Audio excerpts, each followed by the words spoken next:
My name is Karoline Miller. I'm 22 years old and I study law at Columbia University in New York. If you're listening to me now, you need to know that this story isn't just about revenge. It's about justice. It's about dignity. And it's about how a single lie can destroy an entire life. But also about how truth always finds its way back. When I arrived at Columbia 3 years ago, I carried more than just suitcases. I carried the weight of all my family's expectations. My mother, who worked double shifts for years to pay for my studies. My father, who never had the chance to go to college, but always told me that education was the only thing no one could take away from me. Well, was wrong, because they tried to take everything from me. But I'm getting ahead of the story.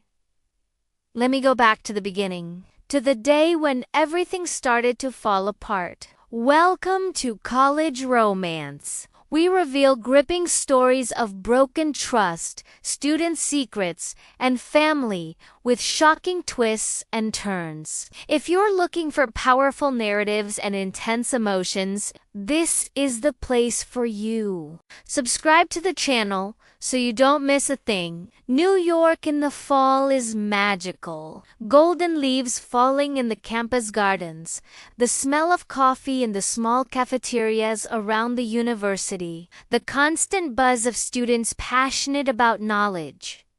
I fell in love with all of it on the first day, and I fell even more in love when I received the invitation to live at Delta House. For those who don't know, Delta House isn't just a student residence. It's the residence. Founded in 1952, it houses only the most promising students at Columbia. Living there was a privilege, a distinction. It meant you were among the best, that you had a future. I remember the day I received the acceptance letter. My hands trembled as I opened the cream envelope with the house's golden crest.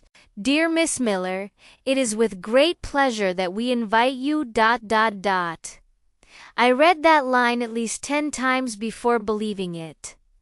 My roommate was Madison Foster. Perfectly brushed blonde hair, always impeccable nails, a smile that looked like it came from a toothpaste commercial. She was the daughter of a Connecticut senator, and never let anyone forget it. At first, Madison was kind to me.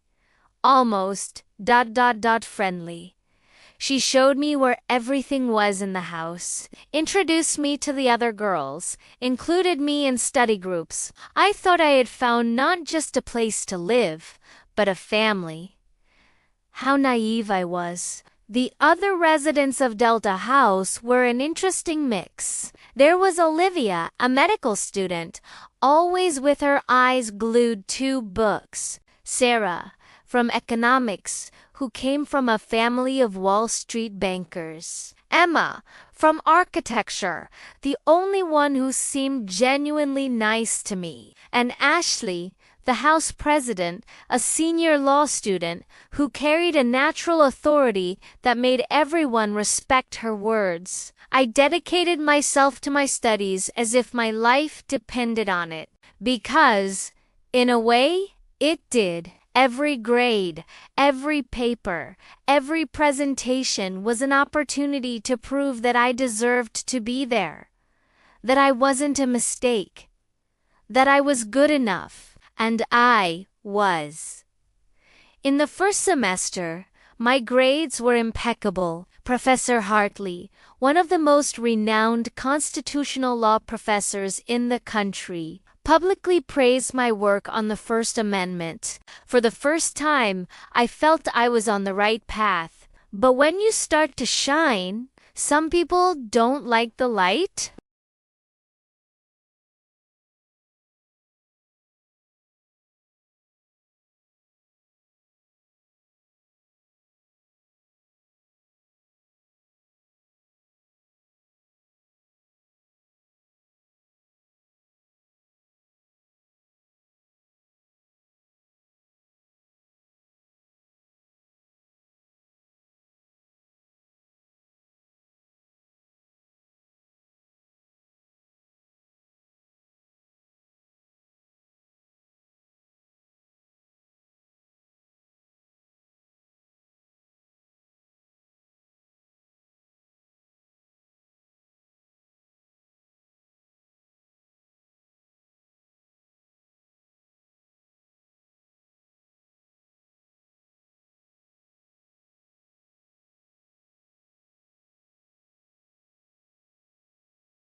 I left Delta House at 6 in the morning, before any of them woke up. I didn't want to give Madison the pleasure of seeing me leave. I didn't want to see her eyes mocking me. The rain was falling hard that morning, as if the sky was crying with me. I carried my 2 suitcases down Broadway, looking for any cheap place where I could stay until I found a permanent solution. I ended up in a small apartment in Washington Heights, sharing space with 3 other students in a place that barely fit all of us. My room was actually a corner of the living room, separated by a thin curtain. At night, I heard everything: conversations, arguments, the television on until late. But I didn't care, because I had a mission now.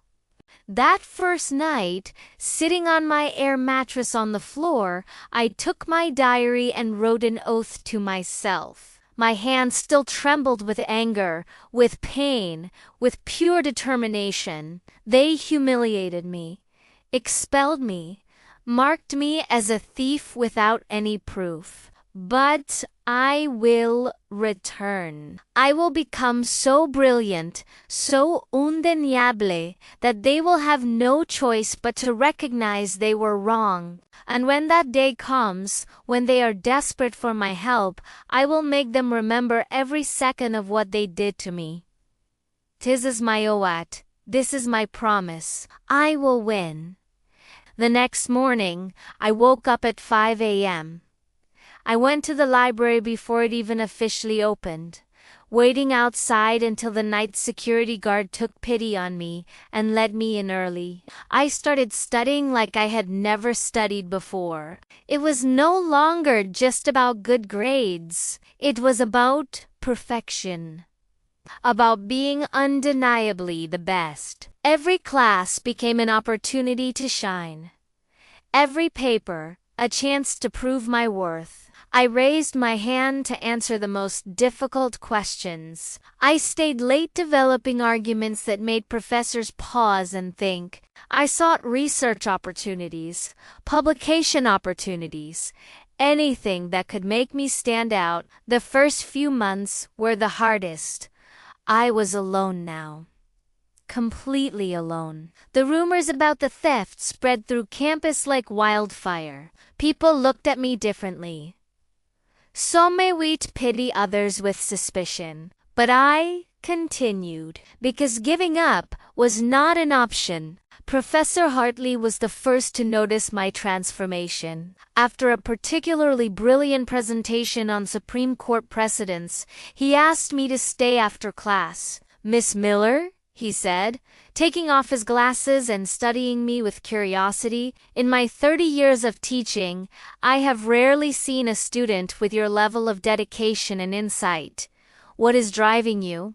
I thought about telling him about the injustice, about the lie, about the fire burning inside me. But instead, I simply said, "The desire to be the best professor." He smiled. "Well, you're definitely on the right track. Keep it up." And I did, month after month, semester after semester. My grades were perfect, not just good perfect. I became the reference student in all my classes, the one professors turned to in order to demonstrate a point, the one whose papers were used as examples. I still saw the girls from Delta House on campus sometimes. Madison, with her fake smile and her friends always around her. Ashley, with her superior posture. Emma, who looked away whenever our paths crossed. They didn't know yet that I had become an unstoppable force, that the girl they destroyed had been reborn stronger than ever. But soon, very soon, they would know.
2 weeks after the competition, something interesting happened. I was at the library, working on an article about criminal reform that Professor Hartley invited me to co-author, when Emma appeared. She looked nervous, her hands playing with her bag strap. "Karoline," she began, hesitant. Can I talk to you for a minute?" I looked at her, keeping my face neutral. "Sure." She sat down, avoiding my gaze. "I know I have no right to ask anything of you, after everything. But I'm desperate." I waited in silence, letting her squirm uncomfortably. "It's about Professor Hartley's final project," she continued. "That group assignment, that's worth 40% of our grade. My group is ... We're completely lost. Our argument is weak. Our research is superficial. And the presentation is in 2 weeks. And?" I asked, my voice cold as ice. "And I thought maybe you could help us. You're the best student in the class. Everyone knows that now. You could She swallowed hard. "You could save us." I looked at her for a long moment. Emma, who had been my friend, who had stood by Madison's side when they falsely accused me, who didn't have the courage to believe in me when I needed it most. "Who else is in your group?" I asked, already knowing the answer. "Madison, Ashley, Sarah, and Olivia," she admitted, her voice almost a whisper. "So, all the girls from Delta House who had expelled me, humiliated me, marked me as a thief. And now they needed me." A slow smile formed on my lips. "That's interesting." "I know it's a lot of nerve to ask this," Emma continued quickly, "but Karoline, if we fail this class, our GPA drops drastically. It could cost us our chances at graduate programs, at job offers, please." I stood up, gathering my papers calmly. "Let me think about it." "Really?" Her eyes lit up with hope. "You'll consider it?" I said. "I'll think about it," I replied, already walking away. "You'll have my answer tomorrow." That night, I sat in my small apartment in Washington Heights and considered my options. I could simply refuse.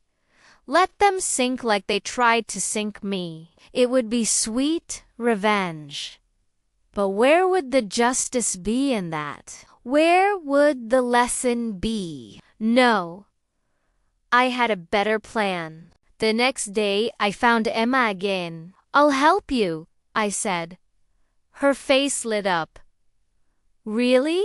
Oh, Karoline, thank you. You don't know how much this means." "With conditions," I interrupted. She stopped, hopeful but cautious.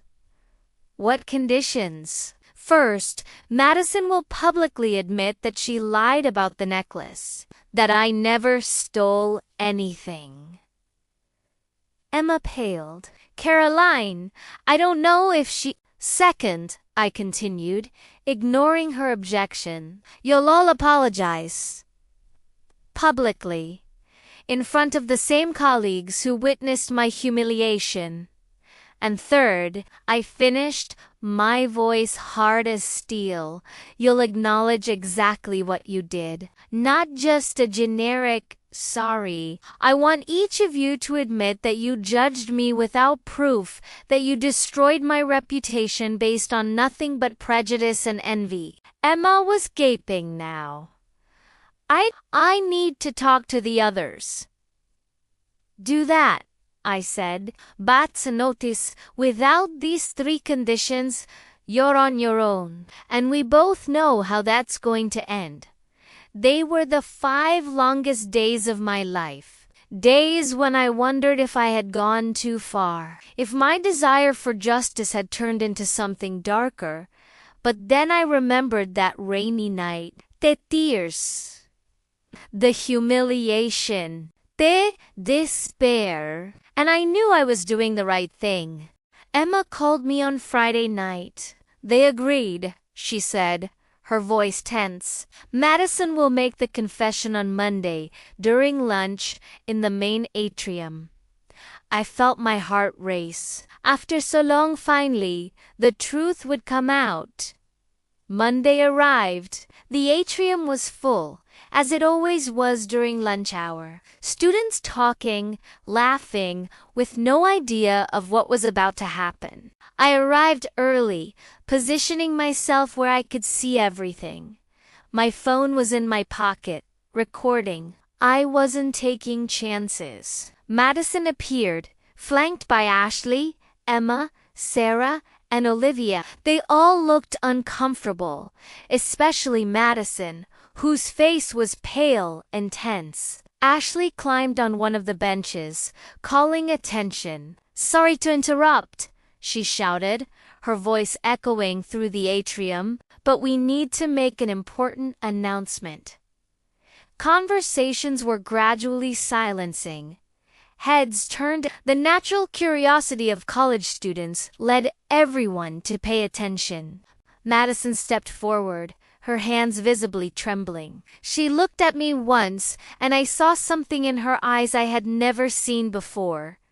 Genuine shame. "A year and a half ago," she began, her voice breaking slightly, "I accused Karoline Miller of stealing my necklace. Because of that accusation, she was expelled from Delta House and her reputation was destroyed on campus." The atrium was completely silent now. You could hear a pin drop, but the truth is... Madison took a deep breath, tears beginning to stream down her face. "The truth is that I lied. Karoline never stole anything. I made up the entire story." Murmurs exploded around us. People looking at each other in shock. Gazes turning to me. "I was jealous," Madison continued, her voice now stronger, as if confessing to free herself. "Jealous of her grades, of her dedication, of how professors respected her. I grew up having everything easy and seeing someone working so hard and achieving more than me. I couldn't stand it. So I created a lie. I hid my own necklace and accused her. I manipulated my friends into believing me, and I destroyed an innocent person's reputation out of pure selfishness and cruelty." She looked directly at me now, tears flowing freely. "Karoline, I don't expect you to forgive me. I don't deserve forgiveness. But you need to know that I'm sorry. Deeply, truly sorry. You didn't deserve anything I did to you." Ashley stepped forward to, "I failed as president of Delta House," she said, her voice full of remorse. "I should have investigated properly before making a decision. I should have given you the benefit of the doubt. Instead, I let prejudices and favoritism guide my judgment. I'm sorry, Karoline." One by one, Emma, Sarah, and Olivia made their own confessions, each admitting their part in the injustice, each apologizing. The atrium was in complete silence when they finished. Hundreds of eyes turned to me, waiting for my reaction. I walked slowly to where they were standing. Madison's face was stained with mascara. All her perfect composure crumbled. The others looked small, ashamed. "Thank you for finally telling the truth," I said, my voice calm but firm, carrying clearly throughout the atrium. "It took time, but justice always finds its way." I turned to face the crowd. "Let this be a lesson. Before you destroy someone's reputation, before you judge without proof, remember this story. Remember what the lie caused and how long it took for the truth to emerge." And then, with my head held high, I left the atrium. not to run away, but because I didn't need to be there anymore. The vindication I was looking for wasn't in their humiliation, but in the restoration of my own dignity. In the weeks that followed, everything changed. The story spread through campus like wildfire. I became known not just as the best student, but as a symbol of resilience and justice. Offers began to arrive. Law firms wanting to hire me, professors inviting me to research projects, student organizations asking me to speak about overcoming adversity and perseverance. As for Madison and the others, they fulfilled their part of the deal. I helped them with Professor Hartley's project, not because they deserved it, but because I promised, and I always keep my promises. But here's the final twist, the part of the story that's still being written. Madison approached me after the presentation. Her friends had already left, but she stayed. "Karoline," she said, her voice hesitant, "I know you have no reason to believe me, but I really have changed. What I did haunts me every day." I looked at her, searching for signs of manipulation, but found only genuine regret. "I don't expect us to be friends," she continued, "but I hope that, maybe, one day, you can believe that I'm trying to be a better person." "Time will tell," I replied. "But Madison, the person you hurt doesn't exist anymore. That naive girl you expelled from Delta House, she died that rainy night. Who's standing in front of you now is someone stronger, wiser, and who will never allow herself to be anyone's victim again." She nodded slowly. "I see that. And honestly, I admire who you've become." Today, as I prepare to graduate with the highest honors in my class, as I accept offers from some of the most prestigious law firms in the country, as I give lectures to freshmen about resilience and justice, I think about that 19-year-old girl leaving Delta House with her suitcases in the rain. She was broken, humiliated, alone. But she swore she would come back stronger. Uncedid. Cedid. My name is Karoline Miller. I'm 22 years old. I'm the best law student at Columbia University. And this is just the beginning of my story, because now, finally, I can write the next chapters without the weight of injustice on my shoulders. I can build my future, not in the shadow of a lie, but in the light of truth.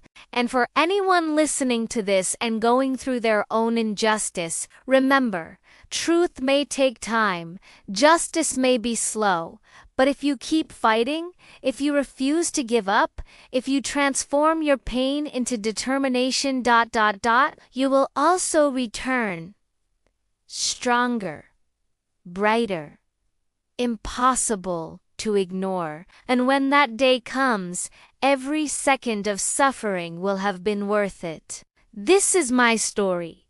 This is my promise fulfilled, and I'm just getting started. For more exciting videos, don't forget to subscribe to the channel, like, comment, and share. If you're looking for powerful narratives and intense emotions, this is the place for you.